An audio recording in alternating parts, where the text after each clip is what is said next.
Kemudian dibuka dong paketnya sama Pak Nur. Saat dibuka, di situ Pak Nur kaget karena isinya adalah lidah manusia. Assalamualaikum warahmatullahi wabarakatuh. Balik lagi di channel Kak Kajil, dan malam ini kita akan menceritakan tentang kisah seorang ojol. Ini adalah kisah seorang ojol yang dia tuh dapat paket ngirim makanan. Nah, ternyata tuh isinya itu adalah lidah manusia. Wah, ini seru banget. Pokoknya sebelum nonton video ini, kalian harus klik subscribe dulu sekarang, karena ini membantu Azil untuk terus berkarya biar 1000 subscriber juga. Oke, terima kasih. Kita lanjut. Beliau ini adalah seorang ojek online bernama Bapak Holis, usia 44. Waktu itu tahun 2018 pukul 7 malam, Pak Holis ini dapat orderan GoRide, yaitu menggonceng seorang nenek pulang dari kuburan menuju ke rumahnya. Nah, ketika waktu mau pulang kan putar balik nih, lewatin tempat makam yang tadi titik jemput nenek tersebut. Suasananya tuh gelap di kuburannya tuh. Jadi ketika sampai di pintu TPU, itu Pak Holis ini melihat 3 sosok wanita dengan di mulutnya tuh keluar darah. Spontan Pak Holis ini langsung tancap gas, pokoknya udah bergas aja pokoknya. Di situ juga terlalu sepi ya tempatnya ya, jadi dia bisa ngebut gitu. Nah, sesampainya di pangkalan ojol, di situ ada banyak, kayak ada warung, ada ojol-ojol yang lainnya. Nah, Pak Holis ini menceritakan ke rekan-rekannya. Nah, saat Pak Holis lagi asik-asiknya bercerita, tiba-tiba Pak Holis ini kebelit buang air kecil. Ya, akhirnya dia numpang buang air kecil di salah satu warung, Warmindo atau warung Indomie. Banyak lah, di tempat kalian juga ada kayaknya. Tiba-tiba Pak Holis ini terkejut dan kaget, sempat berteriak kayak, karena apa? Karena tiba-tiba air kencingnya itu berwarna hitam. Disitulah Pak Nur ketakutan, keringat dingin, dan sempat berteriak lah. Takutnya ada penyakit atau apapun gitu ya. Nah, karena kencingnya warna hitam, orang normal biasanya ya putih, bening, terus kuning gitu kan. Dan ketika Pak Holis ini ketakutan, jadi Pak Holis ini dia melihat ke kanan ya. Di kanan itu ada cermin. Pas saat dia melihat ke cermin, disitulah puncak ketakutan dari Pak Holis, Pak Nur Holis ini. Karena Pak Nur Holis melihat sosok wanita dan hanya kepalanya saja, badannya nggak ada dan nggak ada dalamannya juga. Disitulah Pak Holis berteriak dengan sangat kencang sampai teman-temannya nih yang di pangkalan tadi datang ke Warmindo tersebut. Dan ketika pintunya itu dibuka, di situ hanya ada Pak Nur Holis sendiri. Pak Holis ini ditemukan dalam keadaan pingsan, tak sadarkan diri. Langsung aja digotong keluar sama teman-temannya Pak Holis ya. Dan kemudian disadarkan ya pakai air, didoain gitu ya. Terus ditanya ada apa, tapi Pak Holis di sini linglung, hanya diam saja. Akhirnya sama teman-teman ojolnya nih dibawa pulang dan disuruh istirahat, pokoknya jangan narik dulu. Ketika 2 hari kemudian nih Pak Holis udah mulai untuk narik ojek lagi, ya nyari rezeki lagi karena sudah libur seharian sebelumnya. Nah, karena Pak Nur Holis ini pekerja keras dan dia pulang jam 1 malam sampai rumah dia, dan Pak Nur Holis ini lupa mematikan aplikasi tersebut. Dan tiba-tiba ada orderan masuk nih, orderan food. Orderannya adalah 3 bungkus sate lidah sapi. Wah, ini susah ya, tapi ada karena ini lewat aplikasi. Nah, masalahnya ini jalannya itu hanya satu-satunya dan lewat makam yang tadi. Nah, Pak Nur di sini sebenarnya was-was. Wah, harus lewat jalan yang ini lagi nih menuju ke lokasi tempat penjualan tersebut. Ya, karena sudah terlanjur diterima, ya Pak Nur Holis mau nggak mau harus lewat jalan itu. Dan lagi-lagi ketika Pak Nur melewati makam itu, suasana yang gelap dan sepi, itu mulai tercium bau anyir atau bau darah. Dan semakin dekat dengan pintu TPU, itu semakin bau busuk. Dan Pak Nur langsung tancap gas. Karena apa? Karena Pak Nur itu melihat sosok 3 wanita yang tadi dengan mulut berdarah. Disitulah Pak Nur langsung membuang muka dan langsung baca Bismillahirrahmanirrahim dan Al-Fatihah waktu itu, katanya gitu. Tancap gas sambil baca Al-Fatihah.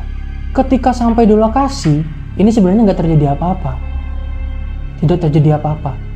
Udah bagian Pak Nur Holisnya nih, Pak Nur Holis kaget karena melihat di sebuah mobil itu ada 3 wanita tadi yang dimakan di bagian belakang mobil.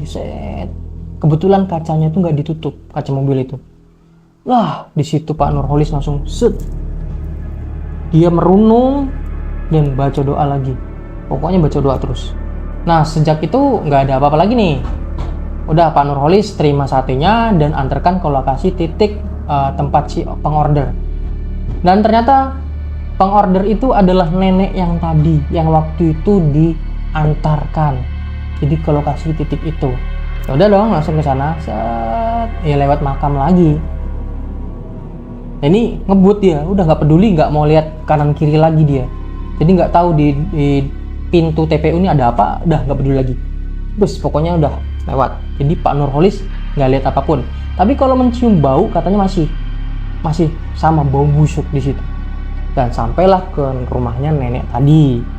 Nah, sampai ke rumah nenek tadi, langsung tuh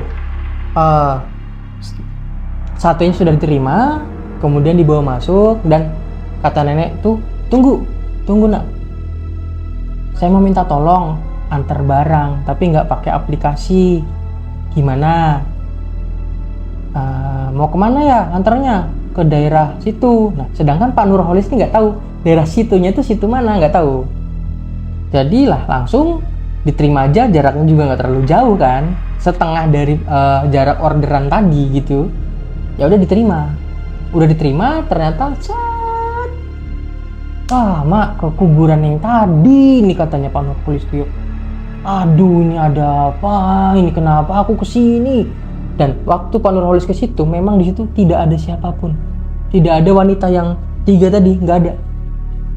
Nah, Pak Nurholis ini kan takut ya. Jadi dia nelpon lah teman sesama ojolnya tuh untuk datang ke lokasi tersebut. Telepon lah dia. Mas Hamzah, nih saya nih dapat orderan ngirim makanan tapi lokasinya tuh tempatnya di dalam makam. Bisa minta bantuan nggak? Temenin aja. Nanti saya kasih. Gitu kata Pak Nurholis tuh ke Hamzah. Jadi ketika itu Hamzah datang. Akhirnya mereka masih berdua. Nah, mikirnya Pak Hamzah gini, Mas, ini lokasinya rumahnya di dalam kuburan. Kata Pak Nur, ya mungkin penjaga kuburan, kata Pak Nur. Mas Hamzah juga ngeladenin kan, mungkin penerimanya memang penjaga kuburan gitu kan, atau kuncen ya bahasanya sekarang tuh ya. Nah, ini udah jalan semakin jauh ke dalam makam ya, masuk ke dalam, udah lihat kanan kiri, titiknya tuh nggak tepat titiknya tuh. Nah, terus soalnya begitu titiknya di lokasi, mereka udah di titik tuh, tapi di situ nggak ada perumahan. Nah, makanya mereka berdua itu bingung, ini kemana? Di sini kok nggak ada rumah gitu kan. Nah, akhirnya Pak Hamzah ini kesurupan. Tiba-tiba Mas Hamzah ini kayak mengaung gitu. Wow. Nah, di sini Pak Nurholis nih takut. Udah gelap, cuman modal senter HP, lampu flash. Dan di situ nggak ada siapa-siapa. Dan di situ memang ada satu rumah, tapi masih jauh rumah itu, kayaknya rumah penjaganya. Nah, dia mau minta tolong ya, masa teriak. Dan akhirnya Mas Hamzah ini ngomong nih, jinnya ngomong, jangan takut. Gitu katanya ya. Nah, kemudian Pak Nur ya terdiam dan, kamu siapa? Ada apa? Tolong jangan ganggu saya gitu. Tolong keluar dari teman saya. Teman saya nggak salah apa-apa dan saya cuma mau nganter paket ke sini. Nah, langsung Mas Hamzah itu dia menjawab, nggak usah takut. Saya yang mesan dan kamu ikutin saya dan taruh barang tersebut di mana saya suruh taruh. Nah, akhirnya Pak Nurholis ini ngikutin Mas Hamzah. Udah ngikutin, lumayan jauh ternyata. Tempatnya tuh di pojokan makam. Di pojok banget. Misalkan penjaga makamnya sebelah sana ya. Dan itu lokasinya ada di pojok sebelah kanan. Gitu. Sedangkan rumah penjaganya ada di pojok sebelah kiri, itu jauh banget jaraknya. Makin jauh, nah Mas Hamzah ini masih nuntun Pak Nur ya. Pak Nur nih ya panik ya kan. Ini makin jauh, makin gelap, cuman ada mereka berdua. Dan HP Pak Nur ada 2 ya jadinya ya. Kan satunya HP-nya Mas Hamzah. Jadi penerangan cuma menggunakan HP tersebut. Sambil sholawatan, Al-Fatihah, semuanya dibacain. Akhirnya ya nggak ada yang ganggu. Karena Pak Nur fokus ke Mas Hamzah tersebut. Mas Hamzah jalan di depannya. Sudah sampai titik nih. Nah, si Mas Hamzah ini berkata, "Pak, tolong buka paketnya." Pak Nur takut dong. Loh, ini kan paket buat orang yang di sini. Nah, Mas Hamzah bilang, "Ini paket saya yang mesan." Kata sosok yang ada di dalam tubuhnya Mas Hamzah. Nah, kemudian dibuka dong paketnya sama Pak Nur. Saat dibuka, di situ Pak Nur kaget karena isinya adalah lidah manusia. Totalnya tuh ada 5. Nah, kemudian Mas Hamzah bilang, "Tolong kuburkan di sini. Tolong kuburkan di makam saya." Nah, akhirnya langsung Pak Nur nih nggak ambil pusing lagi, langsung dikubur. Udah dikubur. Nah, kata sosok yang di dalamnya Mas Hamzah ini, "Tolong doakan saya. Dan ini pun bukan lidah saya, tapi ini adalah lidah orang yang sering menghina saya." Di situ Pak Nur kaget dan dia bertanya, "Maksudnya gimana nih?" Nah, di situ langsung sosok yang ada di tubuhnya Pak Hamzah dia bercerita. Jadi kronologinya gini. Jadi wanita 3 itu adalah cucunya nenek tersebut. Mereka meninggal karena korban bully. Mereka dibully, dipukul, karena mereka tuh dari orang yang sederhana, orang nggak mampu gitu ya, sampai dipukul. Dan akhirnya kemarin itu mereka itu dibunuh sama teman-temannya. Dibunuhnya tuh dengan cara dibikin celaka di sebuah jembatan. Nah, itu saya kurang tahu detailnya karena Pak Nur ini nggak cerita. Dan di situ Pak Nur nggak tahu detailnya, cuman hanya cerita sampai di situ saja. Dan kemudian neneknya itu ternyata balas dendam kepada orang yang membunuh cucunya. Nah, karena tadi mereka ini adalah orang yang sosok pembuli, sering menghina, di situ neneknya motong lidah mereka. Dan benar, jadi memang beberapa hari sebelumnya itu ada kabar orang meninggal, tapi nggak sama dengan hari yang sama, enggak, dengan hari yang berbeda-beda. Contohnya hari ini, terus besoknya 2, gitulah. Intinya nggak berbarengan. Dan neneknya ini dapat lidahnya. Semua itu dibantu oleh cucunya, oleh roh cucunya, sehingga nenek ini dapat bertemu dengan sosok si pembunuh tersebut.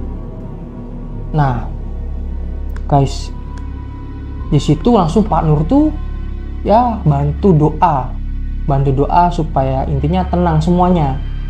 Dan satu mintanya si arwah tersebut adalah, tolong jangan laporin nenek. Udah, nenek sudah tenang, nenek hidup sendirian.